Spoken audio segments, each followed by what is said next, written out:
আচ্ছা কনসে আল্লাহ বড় না মানুষ বড়? ধরো গাদা, তুই কার হাতে কার জোড়া দেশ?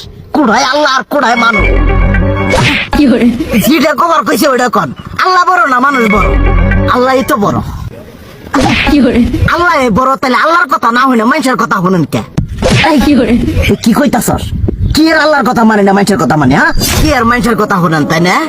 আমনে যে ওই দিনকে ডায়াবেটিসের রোগ নিয়ে যে হাসপাতালে গেলেন, ডাক্তার আপনারা কত কিছু খাবার না করলো, সব কিছু না খাই এখন চলতেছেন।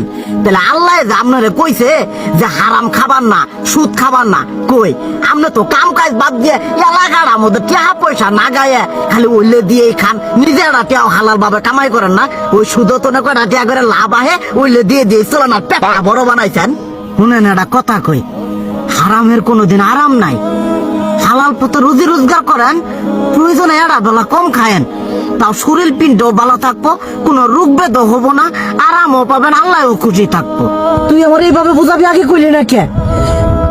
আসলে এই বিষয়টা তো আমি কখনো মাথায় এইভাবে নেই যে আমাদের কখনো ডাক্তার নিষেধ করলে ঠিকই আমরা নিষেধ মানি, কিন্তু উপর আল্লাহ যে কত কিছু নিষেধ করে দিয়ে সেটা মানি না। আর এই যে হারাম পথে টিয়া পয়সা কামাই করতেছেন, শরীরের মধ্যে দুনিয়া রোগ ব্যাধ হয়েছে, দেখা যাইতেছে যা টিয়া হারাম পথে কামাই করতেছেন তার তো বেশি টিয়া মনে করেন জ্বলেই যাইতেছে গা বেশি। আজকের পর থেকে আমি আর এই হারাম সুদ খামো না, আমি হালাল পথে চলবো, হালাল টাকা পয়সা ইনকাম করবো। এতে করে যদি একবেলা কমও খাইতে হয় তবুও খামো, তবু আমি আর এই হারাম পথে চলবো না। আচ্ছা ঠিক আছে।